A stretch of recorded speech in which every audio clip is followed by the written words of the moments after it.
Amarah pedangdut Dewi Persik tak bisa ditahan. Ia yang sudah belasan tahun melakukan kurban di sekitaran lingkungan rumahnya kali ini justru tak bisa berkurban. Hal ini dikarenakan sang ketua RT menolak hewan kurban milik Dewi Persik. Dengan berapi-api, DP menjelaskan duduk perkaranya. Ia bersungguh menjelaskan detail proses penolakan itu.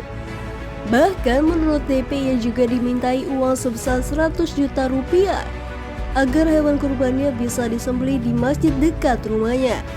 Atas hal ini polisi pun jadi turut turun tangan.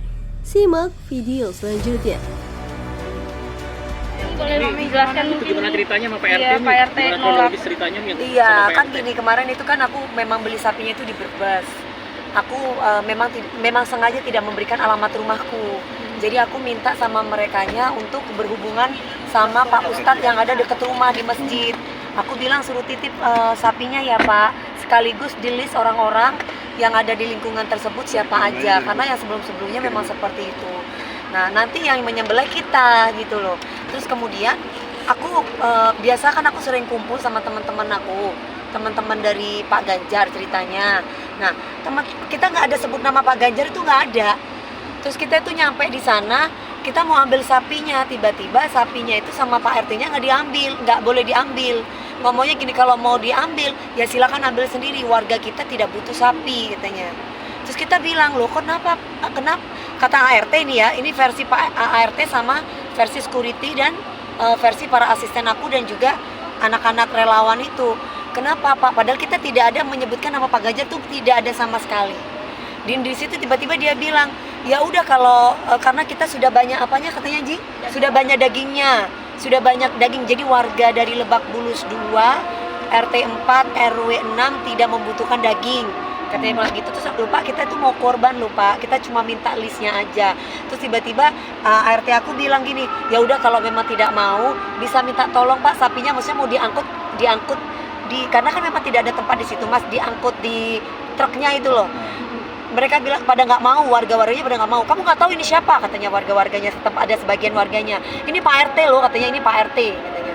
Oh iya Pak RT, kami minta tolong, gampang lah nanti kita kasih uang rokok, maksudnya untuk minta tolong naikin sapinya di truk gitu loh. Terus dijawab sama Pak RT-nya, kalau bisa aja sih dibantu tapi harus bayar 100 juta gitu. Ngomongnya gitu. Tapi Terus nada ngomongnya sambil bentak-bentak atau gimana? Iya, sambil bentak-bentak. Kalau jam 7 tidak diambil sapinya, kita lepasin sapinya katanya gitu. Jam 7 malam kalau nggak diambil. Jadi kitanya bingung loh. Emang ada yang salah gitu loh. Kita itu kan minta di list orang-orangnya itu supaya apa? Karena banyak warga setempat tuh nyampe ke kita bahwa sembako tidak pernah nyampe kadang gitu loh, yang bertetangga yang deket itu tidak pernah nyampe. Makanya aku berinisiatif, bukan hanya tahun ini, tahun kemarin juga aku ngasih sendiri. Nah kebetulan tahun yang kemarin itu bukannya Idul Adha ya, Idul Fitri aku lagi habis operasi mata, jadi aku tidak door to door ke rumah-rumah, jadi aku titiplah sama Pak Ustadz. Nah tahun yang kemarinnya sebelumnya aku door to door. Begitupun sekarang aku rencananya pingin door to door, makanya aku minta list.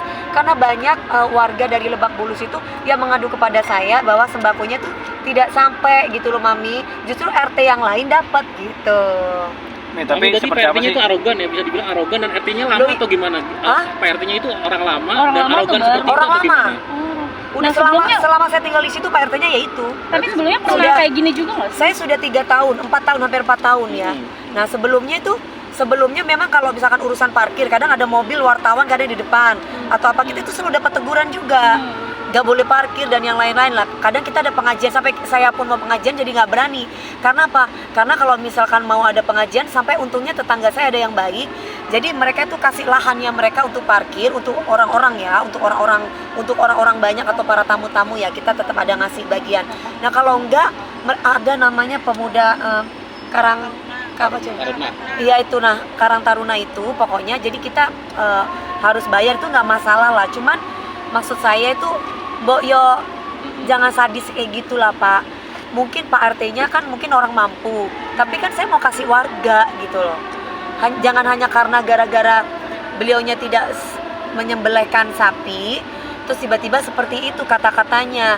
sampai harus kita suruh bayar 100 juta. Akhirnya saya telepon polisi, kantor polisi. Karena memang kan ini setiap tahun saya kasih gitu loh. Mungkin saya jangan sampai ini jadi salah paham dan jangan sampai ini jadi fitnah.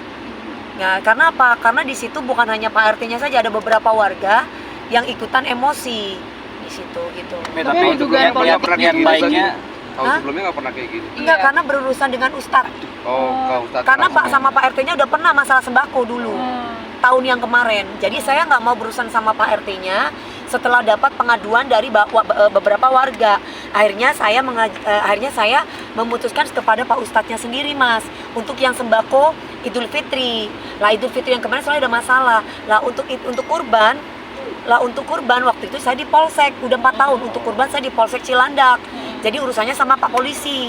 Nah kali ini saya ingin langsung ibaratnya kan ada dari teman-teman aku sendiri yang menyembelih. Saya pingin tiba-tiba saya digituin gitu loh. Maksudnya itu tidak diterima sapinya. Terus kan banyak tuh komentar-komentar, kok sebut-sebut nama Pak Anies, Pak Anies kan begitu. Saya tidak menyudutkan Pak Anies di sini. Nggak ada kata-kata menyudutkan Pak Anies karena memang saya juga bertetangga dengan beliau. Gitu loh. Dan beliaunya ini juga ibaratnya di depan rumah saya juga ada apa tuh? Pelang apa? Banner. Nah, bannernya Pak Anies. Jadi maksud saya apa enggak kalau memang nggak malu gitu loh ya si Pak RT-nya ini kan jadi kayak unsur kenapa sih kok sebut-sebut nama Pak Ganjar, jadi saya bingung gitu loh.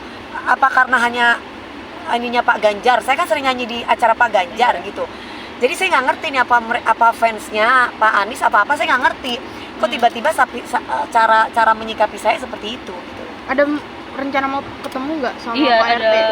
Tadi Pak Ustadznya bilang sama ART saya, bilangnya begini, pagi ini kita tunggu ya di masjid, kamu sampaikan sama bos kamu, penting katanya gitu.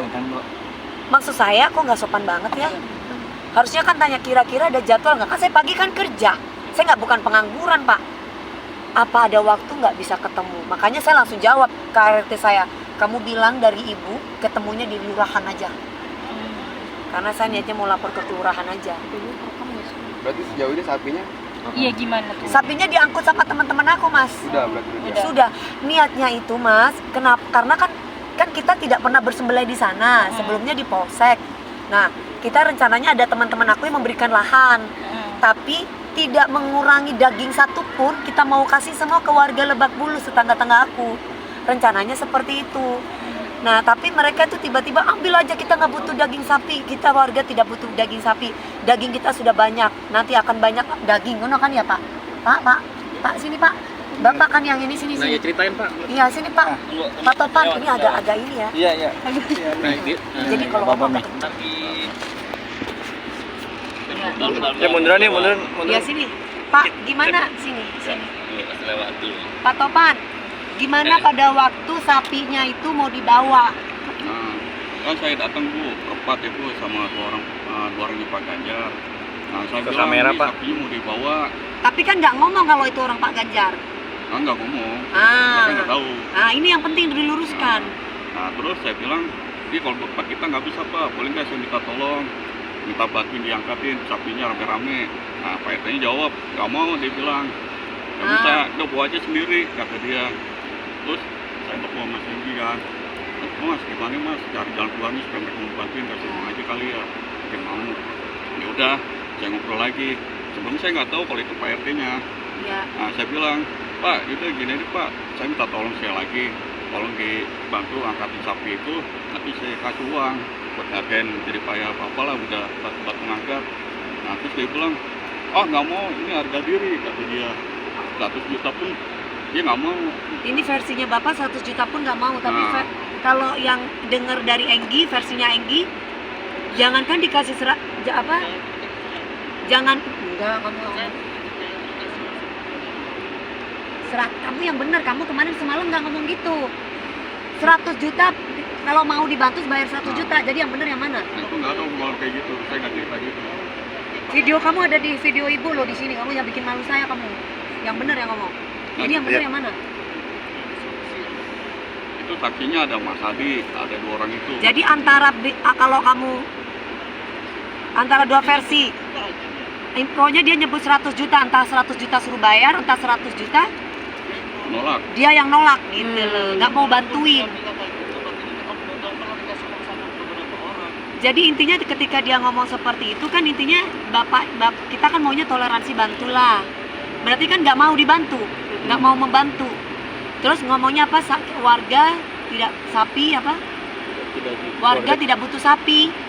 Nah kalau itu nggak ada obrolan bisnis itu. Kalau warga nggak butuh sapi, ngobrolnya sama Mbak Ros gitu. Oh ngomongnya sama Mbak Ros. Satu lagi ada ART saya. Oke. Ngomongnya yang gimana Penggi? Kalau yang masalah sapi ya, udah cukup. Siap. Pertama voice note katanya. Sama Mbak Ros bilang gini, Sama Mbak Ros warga sini tidak kekurangan daging sapi. Sapinya diambil aja. Kalau kita tidak butuh sapi, kalau jam 7 tidak diambil kita lepasin sapinya. Oke, tapi ini maksudnya niat baik kan nggak selalu dipandang baik gitu. Mami melihatnya gimana sih dengan kejadian ini gitu? Ya semoga tidak ada RT yang kayak gitu ya Mas. Ini kan kita kan tinggal di sini kan pasti ada RT, ada RW. Semoga kita bisa rukun tetangga, rukun warga. Kita bisa kerukunan antar warga itu diterapkan. Jangan cuma namanya doang RT gitu. Jangan sampai kitanya jadi tidak punya tenggang rasa. Jangan sampai kitanya tidak punya toleransi antar sesama. Karena kan yang mau didengar siapa? RT. Iya dong, ketua RT yang kita dengar. Lah kalau ketua RT-nya nyuruh kita tidak usah membantu bagaimana? Sedangkan kita ini Indonesia menerapkan tenggang rasa dan toleransi antar sesama. Kan berarti tandanya kita diajarin tidak boleh bertoleransi. Seperti itu ya, jangan sampai Pak RT-nya kayak gitu lagi. Sampai Pak RT-nya bilang sama bos kamu ya, sampai kayak begitu. Kan berarti kan ke saya gitu loh. Emang Pak RT nggak bisa ngomong sendiri sama saya? Pak RT merintah saya untuk datang ke masjid. Saya kerja Pak, kalau Bapak mau ketemu sama saya, ketemu di kelurahan aja. Tapi berarti akan ketemu di kelurahan ya, Mi? Ya. Akan ketemu di kelurahan hari ini. Saya akan ke kelurahan. Kan kebetulan hari ini saya mau ke kakak saya dulu di Rumah Sakit Pondok Indah.